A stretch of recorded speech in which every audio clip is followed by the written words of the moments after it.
Today, we're super excited to be joined by Jill Lane. Jill has personally coached 20 plus contract professional athletes from the NFL, NBA, Major League Baseball, while also managing high profile pro team relationships.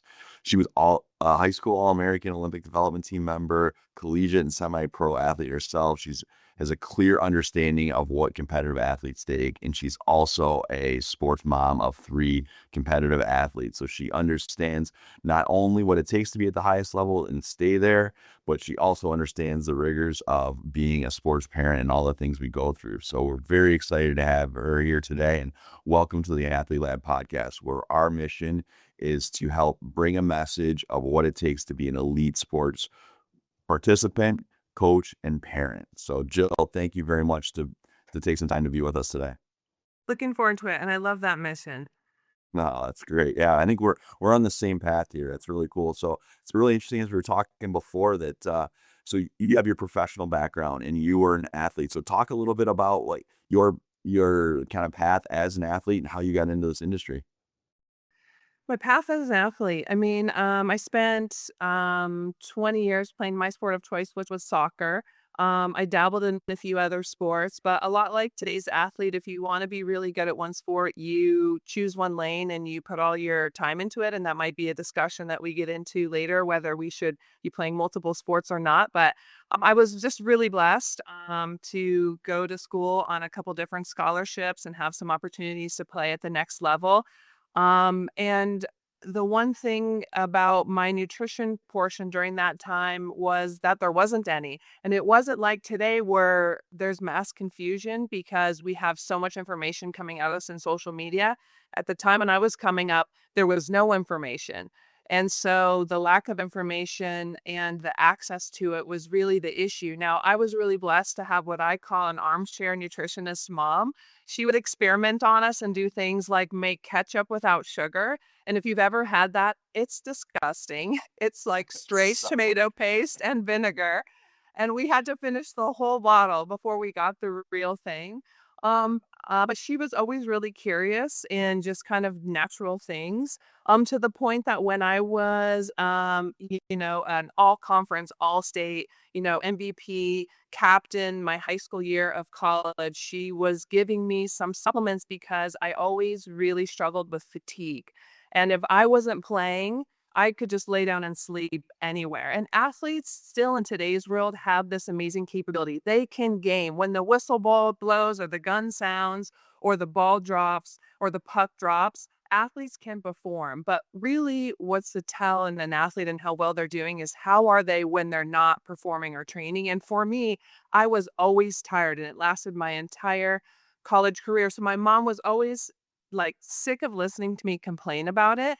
And she was dabbling with supplementation with me. And I had an anaphylactic reaction to an herb that she gave me. And luckily, we were on a family outing where there was EMS and I could get immediate treatment. Basically, my throat closed, or else I wouldn't be here today. And so I think in hindsight, there's no surprise that I specialize in the use and the teaching of supplementation. That's something I'm known for in my industry because I had a very personal experience with it in high school. But also just the learning of the athletes can look the part and look the part even on the ice or the court, but off ice or off court or in school be really, really struggling. And that's where the gap of my career really began is just an interest in my own health and a curiosity around how does that work? How can that happen? And how can we do a better job of making sure that for young athletes, we're handling growth and development while we're also fueling performance. And in the pros, the only thing that separates the guy who starts and the guy who's not starting is really at that level how fast they recover, and who's going to show up and perform. And so I'm just really blessed to have been able to have a long career in this industry and still get to pass forward those truths. But for me, it just started. But I was a bit of a lab rat, and it taught me a lot of lessons when I was young. yeah, no, that's super interesting. And the lesson is while sugar is something we have to be careful of, it does belong in ketchup too from your yeah. So That's it's the fact that your parent you're playing as a high level athlete, and at that time your mom is really making sure that she's controlling what she can control, which is a message that we share with our athletes all the time. And this is one of the things that you can control what goes into your body. So when you talk to athletes, let's before we get to actually I want to revisit the pro comment you made. Worked with a person who was a general manager in the NHL, and he would often say the best ability is availability, and that's to your recovery point. You know, it's like you need to be able to be there and be ready to go all the time. So when we look at what young athletes go through, and as I mentioned at the onset, your kids are in that high school age playing sports, and their schedules are demanding, whether it's an academic, social, and then athletic schedules. So talk me through what you think a week template would be for, let's say, a middle school athlete. So somebody who's in that 11, 12, 13-year old, they wake up, they've got school and then the practice and all the other things that might go into it. What type of nutrition things should they focus on right when they wake up? And then kind of talk us through like a realistic day.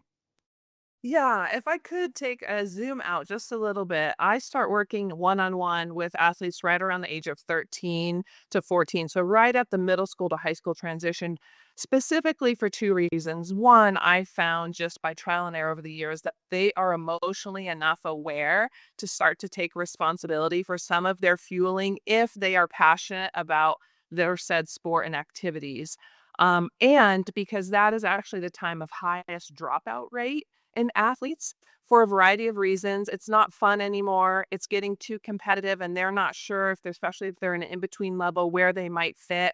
And it's just, another separate discussion about youth sports, but there's a big jump in competitiveness in most team sports right at that age group. You either are good, really good, or there's really not a team for you. And so it's a really tough age for athletes at that time.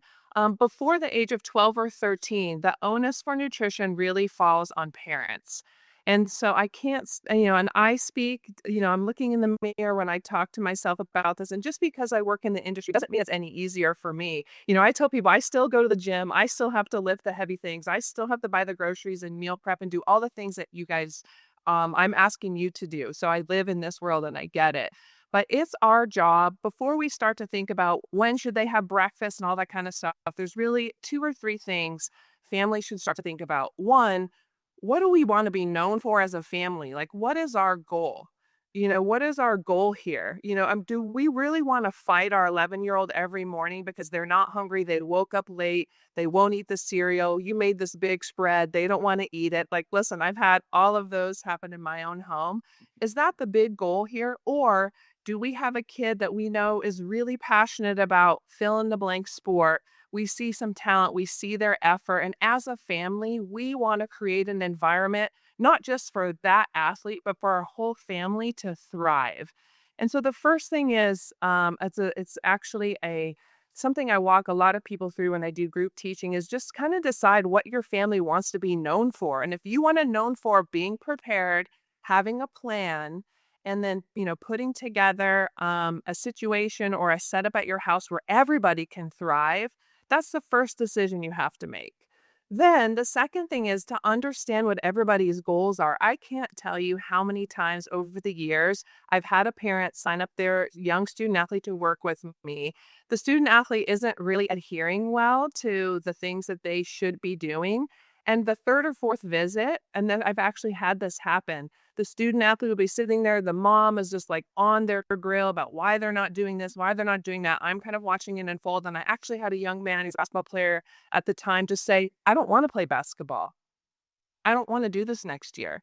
His mom like went speechless. I thought she was going to fall out of her chair. Yes, you do. Yes, you want to play. So we can all kind of have some empathy and heartache in that moment. Because again, as parents, a lot of us have probably been in those shoes. But the moral of the story is we can't want it for our kids. We can't want it more than we do. And sometimes we don't even know what their goals are because we've actually never asked. And so just like I do with my pros, I sit down with the student athletes and I specifically ask them, I don't want to hear it from mom or dad. Like, what are your goals for this season? Do you want to become a starter? Do you want to run faster? Do you want to learn how to juggle the ball 50 times? Do you want to, make a certain amount of saves for whatever their position is, whatever their goal is? Maybe they just want to make the team because it's fun to do it in middle school with their friends.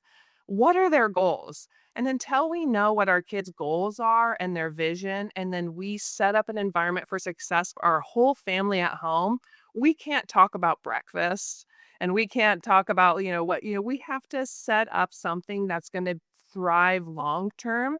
Or else people like me, and I'll tell you, I ask those questions first because if we're not there yet, then we don't get started working because it will just be a rub the whole time and we'll just run in circles and everybody will get frustrated.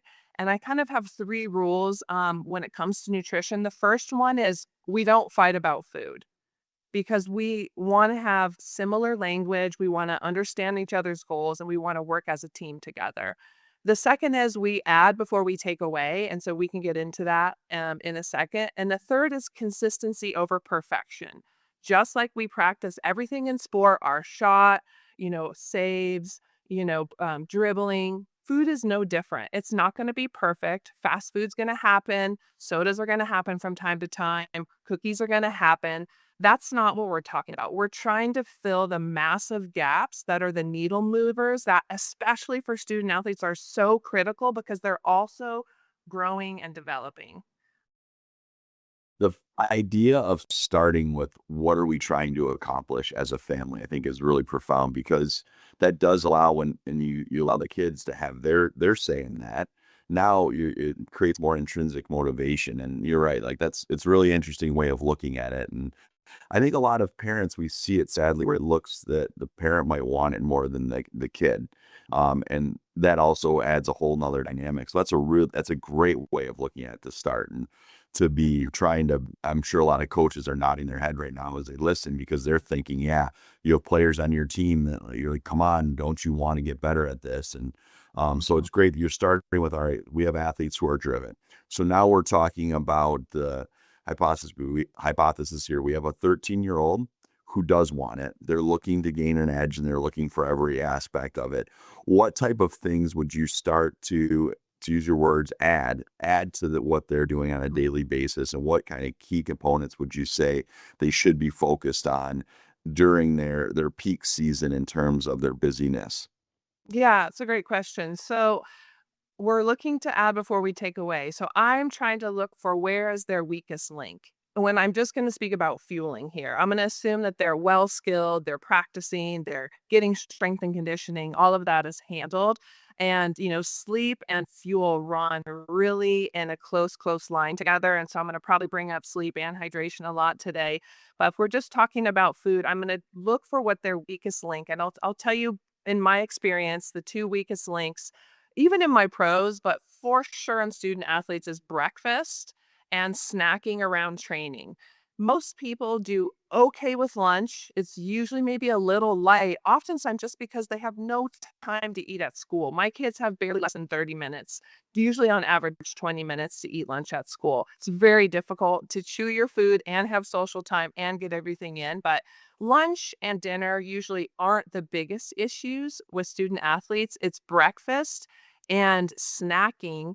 And so I'm going to search for the weakest link. And if we just assume I talk to the student athlete, then like the average one, they're either not eating breakfast or maybe they're only eating a bowl of like cold cereal or a piece of toast or a bagel. And they go straight from school to practice, or they have practice at school and then they go straight from school to club or something like that. We are going to look to add some fuel in those times.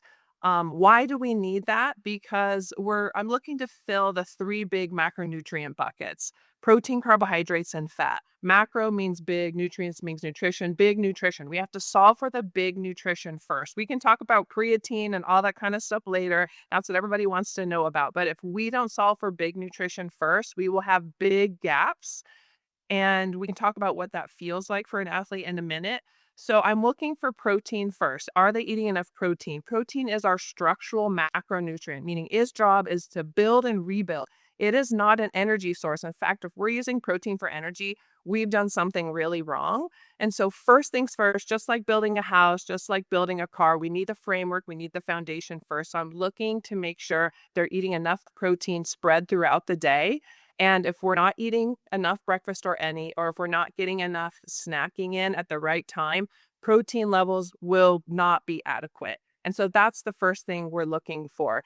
I'm gonna then go, "Okay, let's be realistic." I can't expect, like, if they're a late to rise kid who is running late in the morning, that the first week after meeting with me, they're gonna be eating like a, veggie omelet, So I'm like, "Okay, what's quick protein?" If you're on the one of those that's, like, generally running late in the morning, you're not used to getting up early yet, breakfast is gonna be new to you in the morning, I'm gonna look for quicker protein sources. So can we mix up some protein powder? Can we use an RTD, a ready to drink protein drink? Can we have some eggs, hard boiled eggs cooked the night before? Is there a sufficient protein bar? I'm not a fan of living out protein shakes and bars, but initially we're looking to just get the building blocks in to teach a habit, to feel the feeling of being better fueled. And then we can grow on top of that what other choices are. So, Greek yogurt, there's plenty of Greek yogurt choices that are now between like 20 and 30 grams of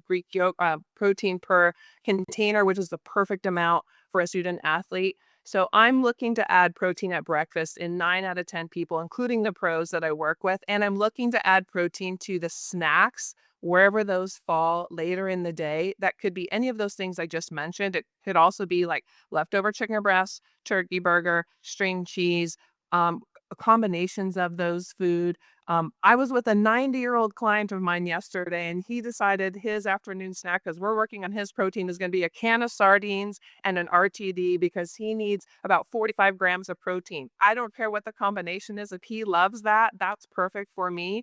So whatever goes, as long as we get that protein math right and get those deposits in throughout the day so that we can have structure for the body, not just to build and rebuild muscle, but everything. Focus and mood chemicals in school, digestive enzymes, hair, skin, and nail. A lot of our student athletes have trouble with acne and like nail health, and all of that is connected. So we start there. So there's so much. First of all, 90-year-old client, that's fantastic. I love to hear people like that trying to, learn and, stay on top of things. That's fantastic. You talk about how they feel and getting them recognizing how they feel. What do you recommend doing this? I've seen where, people like, oh, I've got it now. They have it, they stay on top of things and they have some success and then they kind of revert back to old habits. So what sort of things do you do to try to get that 13, 14-year-old to recognize that what they're doing, what they're putting into their body is what is providing that result? It's to know their goals. And so no one, and I would even say that selling health to adults isn't really working. Maybe it's making a comeback. I've noticed lately, but your kids or our athletes or the students that you teach will not do something because you tell them to do it or because you're trying to sell that it's healthy. Like I almost never use the word diet and healthy in my practice ever, ever, ever, because it doesn't mean anything. If I asked you what healthy means to you, myself, the 90-year-old I met with yesterday, the team physician of an NBA team I was on the phone with yesterday, tell me what healthy is, everybody would say something different. Ask a teenager that, they probably won't even hear what you're saying. They'll just tune out. So this goes back to what I said earlier, but if you know their goals, so if I'm working with Jimmy and I know Jimmy's trying to get jacked. He wants to add 10 pounds of mass this year so that he can be the starting first baseman next year when he gets to varsity. Okay, great. Now I know where we're headed, and that's really meaningful to him. And so I can say, hey, Jimmy, the reason why we're going to add protein here and protein here is because it helps build muscle to get you that 10 pounds. And without it, we can't get there. And that's just reality. So then this is how we teach our kids and the athletes we work with. You want something, this is what you have to do to get it. And if you don't want to do it, that's fine, but you can't get this without it. And so now we're teaching them like real world, adult, put your big kid pants on life choices. Like, if I want this, I have to do this. And I have to stack this on top of it, some sleep, and I have to strength train, and I have to rinse and repeat for a week, 2 weeks, 3 weeks, 3 months, 6 months, a year to add 10 or 15 pounds. And so we're not just teaching them about nutrition, but we're teaching them about I have a goal, this is how I work towards it. I'm not gonna be perfect every day. If I've missed protein at one breakfast, I'm not gonna my hamstring's not gonna fall off. But if I miss it, I teach my pros, I teach we never miss twice. With my student athletes, we never miss 3 times, meaning if my pro misses 1 day, I'm something great, but we're not gonna miss 2 days in a row. I give a little more grace to the student athletes because sometimes the parent couldn't get them somewhere or, there's like a few more players in the mix when it comes to them sometimes having what they need around. But if we correlate it, which is why I started off with knowing what their goal is, always back to their goal. And I've actually had this conversation with young student athletes. Oh, you're not doing the protein shake after school we talked about? Well, did your goals change? No, no, Miss Jill. Like I go, okay, well, then we're gonna have to figure out how to make that happen, because if you still want this, but we're not doing this, there's like a disconnect. And so, like anything, it just becomes a life lesson, and sometimes we just maybe it's just like they don't have time to, work the blender, so we need something quicker. And so we're just kind of trying to always troubleshoot down to how to make it more realistic, but in the end, we just keep correlating it back to the goal, and it's the same as it with adults I work with when I even used to work in Gen Pop. Okay, you say you wanna lose weight and add muscle, but you're not willing to go to the gym, you're not willing to go to sleep earlier, you're not willing to drink less alcohol, then, that's actually something you have to work through up here, first, to really be sure that you want this thing you told me you wanted. That's really there's a lot of good stuff there. You've mentioned protein, um, and making sure that you get that throughout the day and all the, kind of the benefits to that. One thing I've noticed is protein being advertised all over the place. Like there's added protein in this or that sort, and it's the quick fix stuff. Talk to us about like, are all proteins created equal? What should people kind of be aware of when you see those things at the supermarket or at a convenience store? And then what would be ideal types of protein for an athlete? Yeah, that's a great question. Protein is certainly having its day in the spotlight the last couple of years because its impact on muscle health and longevity and just across all populations is finally being talked about in the media, even though we've known it in research and science for forever and ever. So I'm happy that it's getting its shine.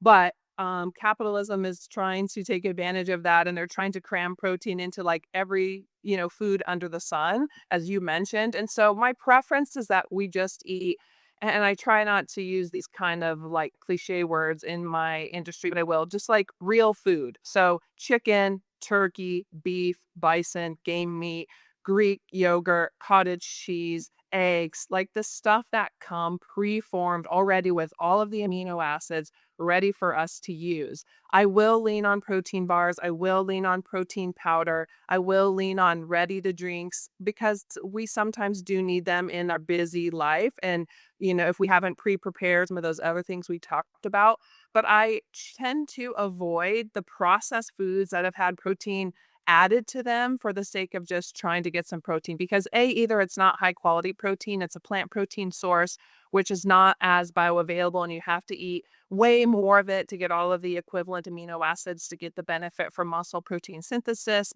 basically to maintain the muscle you have or to try to add. So I'm trying to steer away from processed foods that have protein added to them because we're trying not to live off processed foods as it is.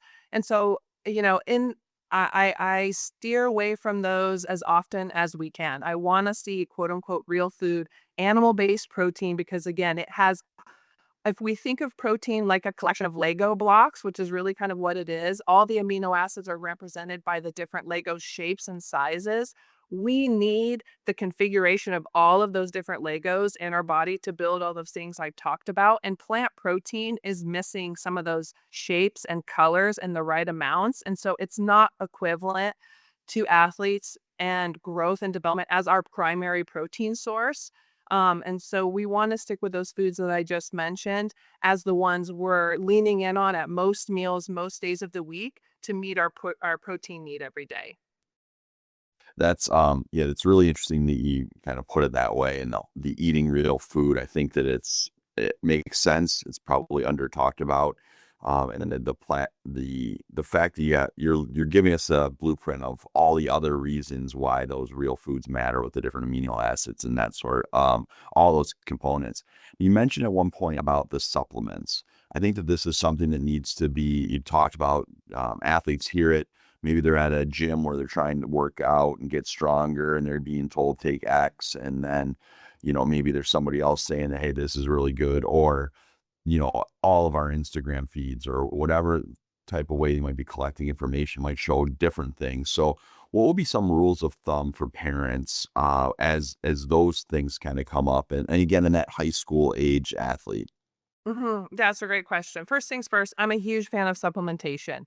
I have zero room for error in the consulting I do in the pro athlete space. As you know, you've worked there too, because they are subject to banned substance testing, as are um, college kids and some private school kids, at least in the United States. And so I treat supplementation and the source of it with student athletes and families exactly like I do with the pros, meaning you have to use the best quality supplementation, which doesn't always mean more expensive. You just need to buy it from companies who understand the rigor of the testing and the qualifications to make sure that that would cause a pro athlete to fail a banned substance test like stimulants, hormone analogs, blood doping agents, etc.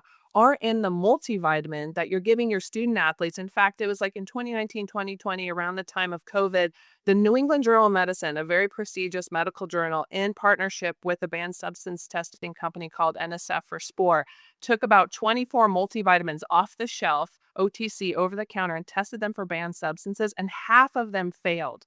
A multivitamin. And so we just kind of think that the bad stuff our kids shouldn't get are in like the weight gainers and creatine and pre-workouts. And while they could be there, they're in average daily supplements that any of us could be taking, thinking we're doing ourselves justice.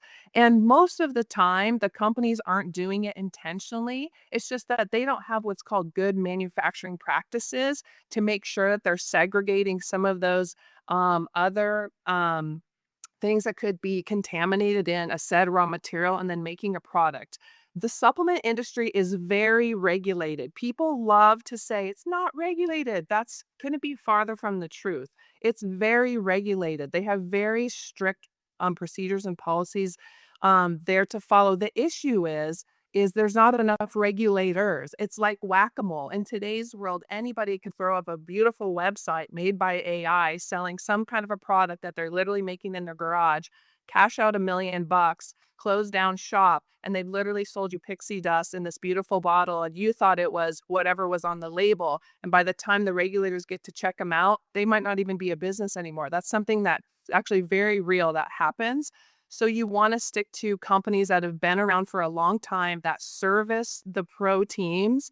They have very specific testing. I actually have a couple in front of me. Um, uh, they've been tested by these third-party testing companies to prove that they're free of banned substance testing.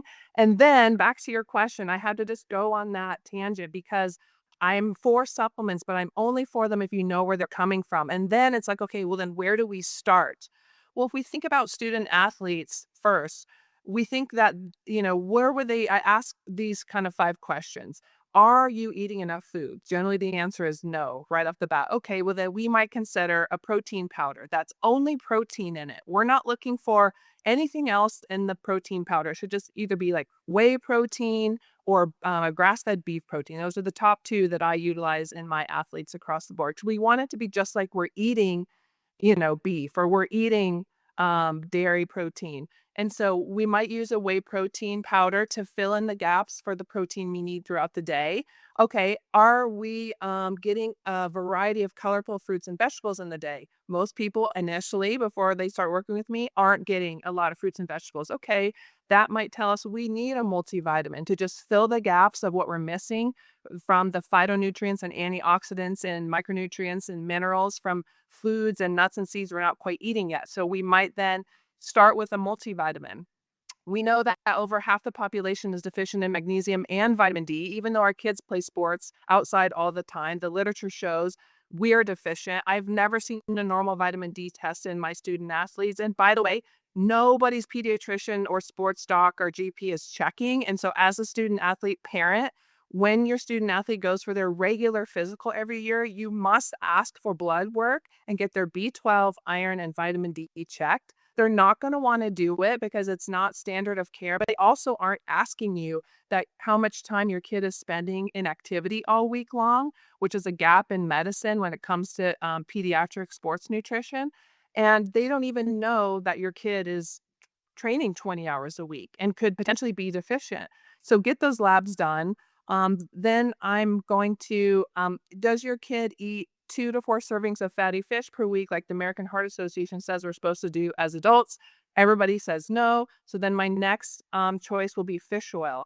And so if you're noticing the pattern, I'm looking for what's missing in their food and we're going to supplement it because that's where supplements should first be used to make sure they have everything they need for growth and development, focus, and then performance and recovery and muscle and bone health. And so we're starting with protein powders, multivitamins, fish oil, maybe vitamin D before we go anywhere else like creatine. And I would say actually I would also throw electrolytes in that initial bunch.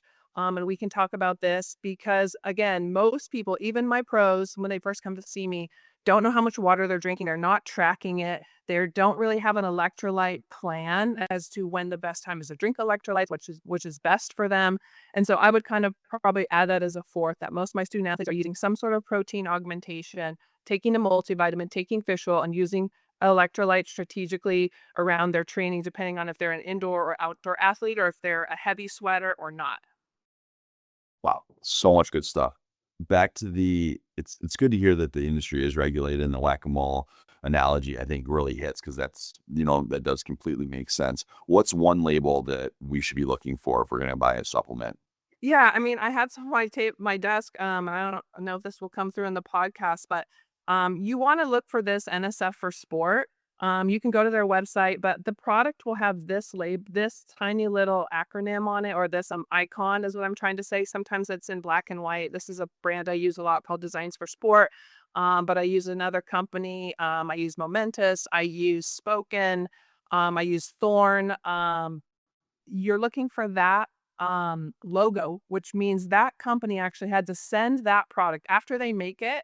They send that product away to NSF. And NSF runs a litany of tests on it to make sure it doesn't have the banned substances. And if this product says, okay, it's 500 milligrams of EPA and DHA, they're going to check the company's math. Now, the one thing to know, and there's another one called Informed Sport and another one called BSG. Those are the three top banned substance testing companies. The one thing that none of them care about, which is also really important to know, is if the product actually works or not. So they're not going to check, oh, okay, this has the right effective dose to actually make an impact, or this doesn't have artificial flavors or colors or some of the things that are also important to me.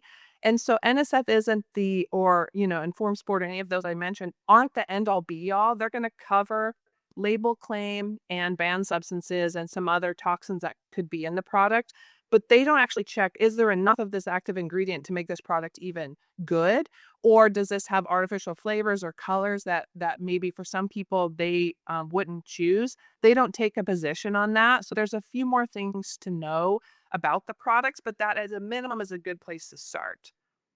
That's great to know. That's something very doable for everybody, something to check on the label. It's the concept that these companies are doing all those things to check it for us is excellent because we want to make sure we're doing the right things. And it's not just about when I hear that, it's not just about the banned substance, like, oh, maybe I'll get an edge.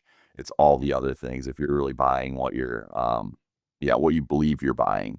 Yeah, you wanna When get your money's worth, right? Like, listen, for me, it's like, I don't ever wanna guess that I picked the wrong product because I'm not sure that the product actually has in it what we thought. Like, I don't want that to ever be a question, aside from it having a bunch of other weird stuff in it. And so just to even know they check the math on the company, when it comes to dosing is important too. Yeah, that's excellent. Really, really good stuff. Really useful for everybody listening, I'm sure.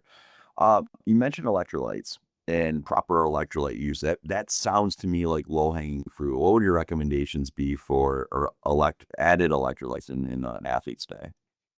Yeah, that's a really big question. Kinda like the food. I first had to ask I asked anybody this, like, "How much water do you drink a day? Are you paying attention? Do you have any idea?" Because some people just aren't even really paying attention. They grab a plastic water bottle here, they grab a glass here, they have a kid has an iced tea at lunch, they might have milk at dinner. Like, actually, no one is keeping track. So that's the first thing I do. I actually have an Instagram post on this, is like for parents and especially for student athletes, figure out like I am a big straw top drinker. Here's mine. I know that this has roughly 40 ounces in it. And so that I know, okay, if I'm trying to drink a gallon a day, that's roughly 3 of those per day. That's easy math. And it's with a top that I like to drink out of. So this is just like a little hack. Figure out what type of top you like to drink out of. Do you like a squirt, like sports top? Do you like an open canister? That always ends up all over me. So that is like my least preference. Do you like a straw top? What kind of top do you like? And then that's what you should have for yourself or your student else should have for them because you will drink more out of a top that you like. If you don't like a straw, a lot of men don't like straws and their thing has a straw, they're not gonna drink a ton of it, but they might prefer just, like, one that you pour back in some sort of a way. So that's the first thing I have people do is invest in a stainless steel container that has the top you like to drink out of that is a between 20 and 40 ounces, can hold 20 to 40 ounces, that we can do easy math. Because most people should be drinking roughly about half their body weight in ounces of water to start with. But then on top of that, I wanna know, what's your sweat rate like? If you're, the goalie in hockey, you're gonna sweat more than, somebody else potentially in another sport, and so we take into consideration sweat rate, are you a salty sweater? Do you notice, like, a sweat ring around your forehead or anywhere else? Because that then helps me dictate if I don't have any access to, like, any sort of, sodium testing or anything like that to see, how much, salt someone's losing in sweat. We're going by just noticing things. And then the last thing, and I'm gonna answer your question about electrolytes, but again, I have to collect data first. So first I have to know what is your starting fluid intake of just water. But sweat is not just water, it's electrolytes, which are minerals, by the way, primarily sodium chloride, but also magnesium and a few other things in sweat. And so when we are replacing sweat, we can't just drink water. It actually can cause more fatigue because it's like pouring water over a battery. It short circuits it. We're losing the conductivity that the electrolytes provide for us in our muscles to contract and relax. And so um, uh, we want to track water intake. Then I want to know, are you a heavy sweater? Some people are like, no, I don't sweat at all. And some people, if I just stare at them too hard, they just start to profusely sweat. And then I want to know, what is your first morning urine color? And what is the color of your urine after you train or play? And so our urine concentrates itself during times, throughout the day, depending on how much liquid we're taking in. We want our urine color to be like a pale yellow, like a light lemonade color. If we're taking multivitamins and B vitamins, it will tinge more towards neon and that like a neon yellow, and that's okay. That's part of B vitamin breakdown. We don't want to have clear urine all the time. And if our urine color starts to look more like apple juicy, dark yellow, like apple juice, like apple cider vinegar, that is telling us we need more hydration. And so I have people to start to notice, say, like, check the color of your urine in the morning. That should be your darkest urine because we're not drinking anything throughout the evening. It might be darker after we train or play, but it shouldn't be if we're getting proper hydration breaks. and all of that sort of thing throughout our training and practice, which is a cue to coaches that you need to give hydration breaks to your athletes. No one is getting stronger or tougher because they have to muscle through without water. If you want your athletes to perform at a high level, they need hydration. The first thing to go when we're dehydrated is our mental acuity. It's not cramping. And so that I've had athletes who came to me because their energy sucked. And the thing that actually brought it back the best was hydrating them appropriately. And for parents who sit at desks all day long, imagine our kids are studying all day. And if they don't have a water container with them, their brain is the first thing that's going. So hydration is a really important first key step. How we choose electrolytes varies on all of those factors I just mentioned, but for student athletes, I'm using electrolyte supplemental powders that do not have carbohydrates in them. That can range in dose of sodium, which is our kind of key electrolyte we're replacing, between 250 milligrams and 500. Sometimes, if it's a bigger body weight, older student athlete, like late high school into college, I might go 500 to a gram of sodium if we know they're a salty sweater and they have a high sweat rate, because we really need to replace that salt. And so, um, I only use traditional electrolyte beverages, think Gatorade, like original Gatorade, original Powerade, where they're intended, which is in tournaments, back-to-back play, or in quick turnaround in between. I also need electrolytes and I need carbohydrates to refill my tank because I just strength trained and now I have to go straight to practice and I don't have time to eat food, but I emptied my tank and I need to go play and train some more, or I only have a very short turnaround time in between a couple games or at a track meet when I have to go to from this thing to this thing and we're here all day long. That is where electrolyte beverages should be utilized. Outside of that, I'm using electrolyte powder supplements that don't have added carbohydrates because I only want the hydration and the electrolytes replaced, and we're going to use foods for carbohydrate replenishment throughout the rest of the day. What brands would that be? Where would we find those type of supplements? Yeah, so that any of those companies I just mentioned have a variety of dosages. The Designs for Sport has a 250 and a 500 milligram dose powder that I utilize. If I'm gonna go outside of the tested products to companies that at least have reputable brands like LMNT, those are the higher dose ones. Drip Drop, those are the ones you're pushing 150 milligrams to a gram. And so again, I may use those in some bigger body weight, higher sweat rate student athletes. Quench is a newer company that has amazing flavors that the younger students really love. Theirs is 250 milligrams per serving. And I just use that as our primary source with about 30 guys that I got ready for the NFL Combine and their pro days. And depending upon the guy, we would just have multi doses of that throughout the day. Some of them we had to add an LMNT on top of that if they were a heavy sweater. So there was some customization to it. But I really actually love the Quench. Their flavors are just great. The kids really love the flavors of their powder. And again, that one's a 250 milligram per serving tub. And they do have it in the individual stick packs, which makes it great to just have in your backpack or when you travel to have those around. That's perfect. That's so much good stuff. You teach a proprietary process called feed, lead, and succeed. That to me, I really like that like kind of concept. Can you speak on that a little bit? If you haven't already touched on those things, this is you're kind of given such a wide variety. It's really cool.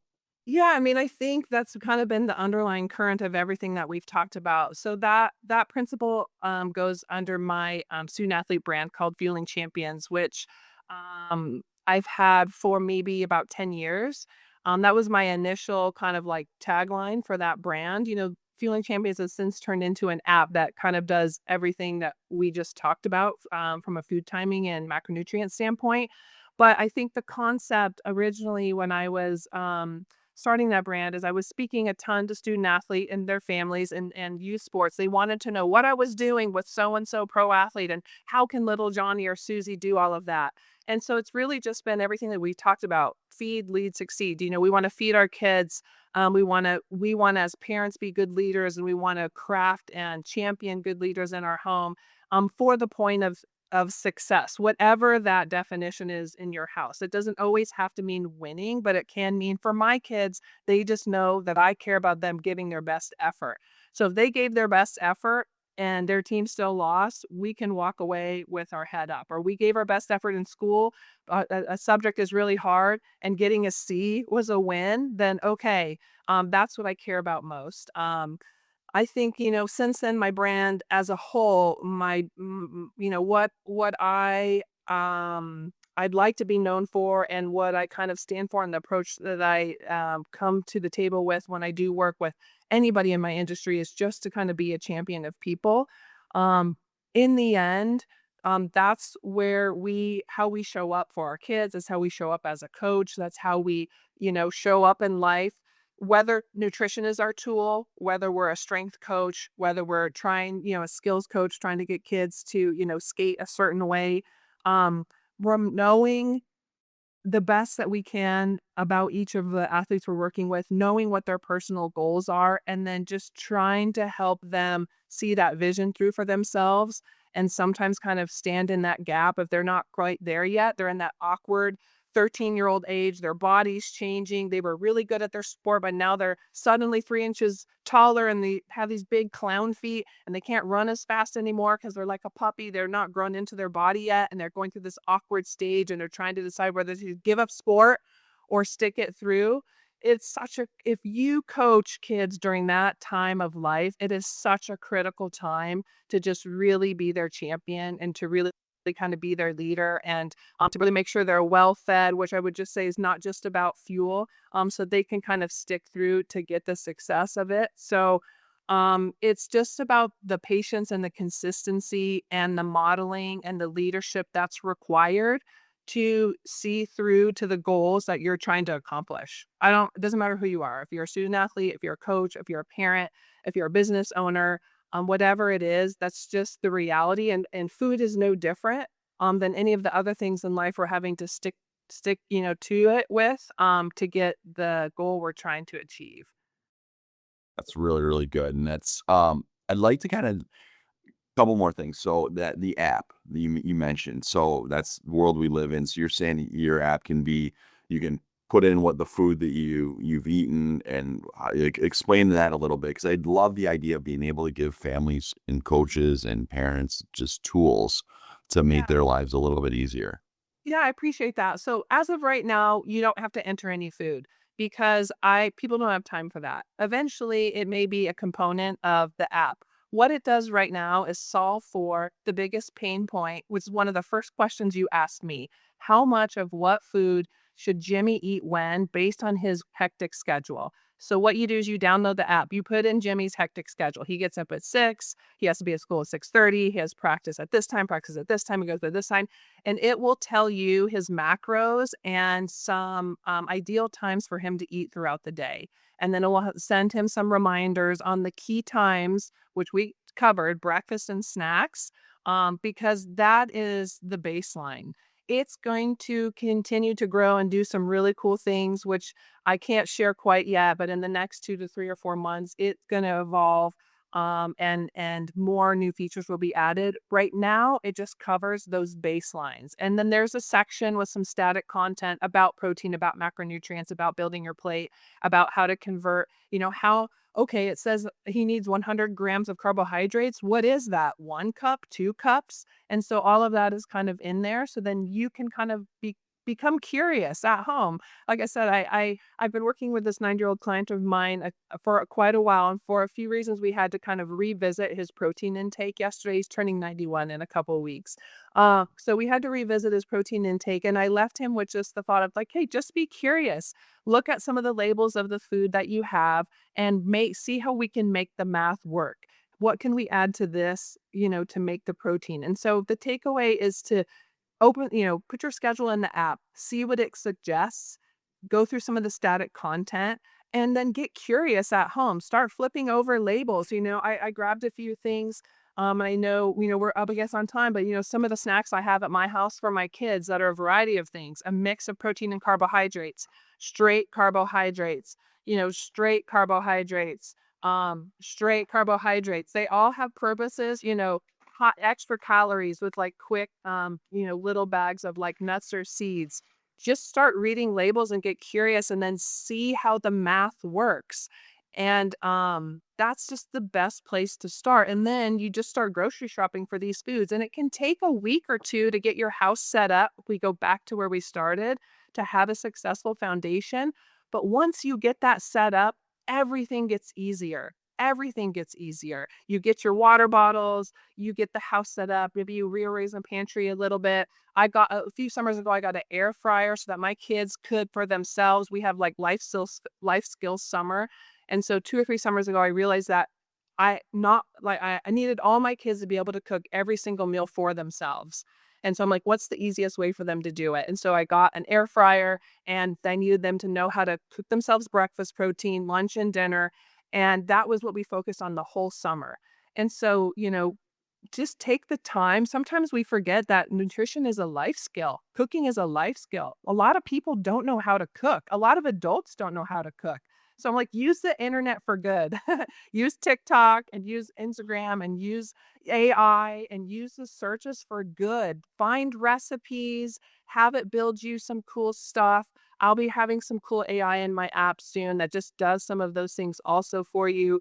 And start there from just a place of curiosity and wonder in your home and from a framework of teamwork, because otherwise food can become, like I said, a fight and a battle and a point of contention and a really sore spot in our home.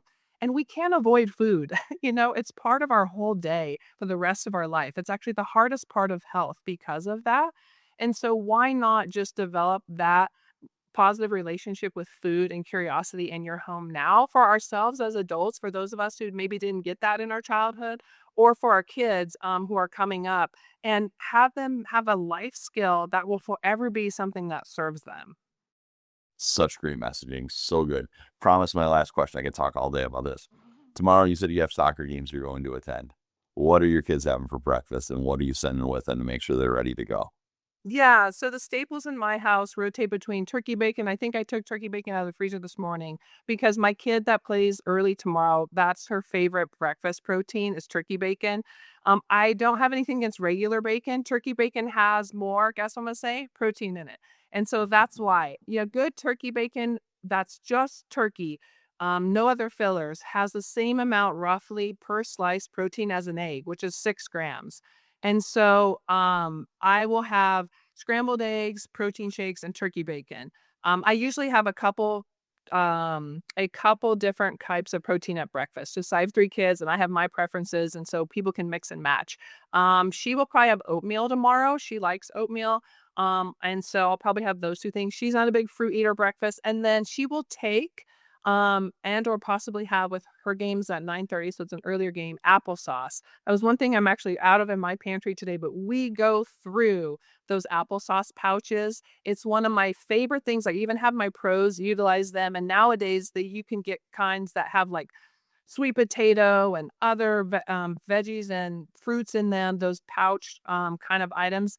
They're great to always have when you travel. You can have them in your bag. They're non-perishable. It's a quick, like 10 to 15 grams of carbohydrates, easy on digestion, usually doesn't cause stomach upset. So you can get a little quick fuel in, which is what carbohydrate is. It's our main fuel source. And so we don't want to over focus on protein. We need it as a structure, but sometimes people stop there. And what happens when we stop there is we have structure, but we get no fuel. We don't get enough carbohydrates, we don't get enough performance fats, and we wonder why our kid is training and practicing and doing all this stuff, but not getting stronger, not getting faster. We may have gotten the structure right, but if we don't layer a bunch of fuel on top of that, it will be difficult for them to excel. And so we can't stop at laying the foundation with the protein. We start there 110%, but we have to layer the fuel on top of that. So she'll most likely have oatmeal and turkey bacon.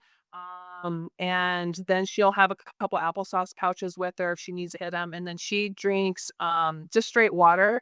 I'm trying to find an electrolyte beverage that she likes the flavor of. She's 14. But the Quench she's kind of starting to train her palate, which we can do. We can train our taste buds to like different flavors. And so she's starting to like the Quench, which makes me really happy.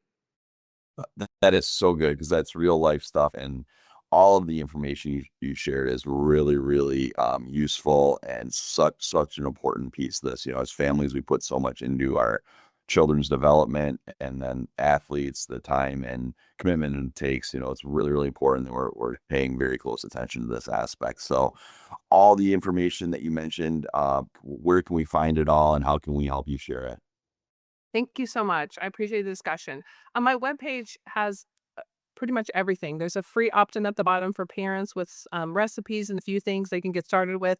JillLane.com. There's three L's there, JillLane.com. Scroll all the way down. There's a quick opt-in. There's a page on there that'll take you to the Fueling Champions app so you can check it out. For parents who feel like they want like a little more structure, if they think their athlete is ready to kind of have a little fun with it and be curious, that's a great place to start. And then on Instagram, at it's jill.lane. I have some of the things we talked about today: hydration, the macronutrients, protein. And so you can kind of scroll through my feed and just get a little more in the weeds if you want to learn a bit more about that stuff.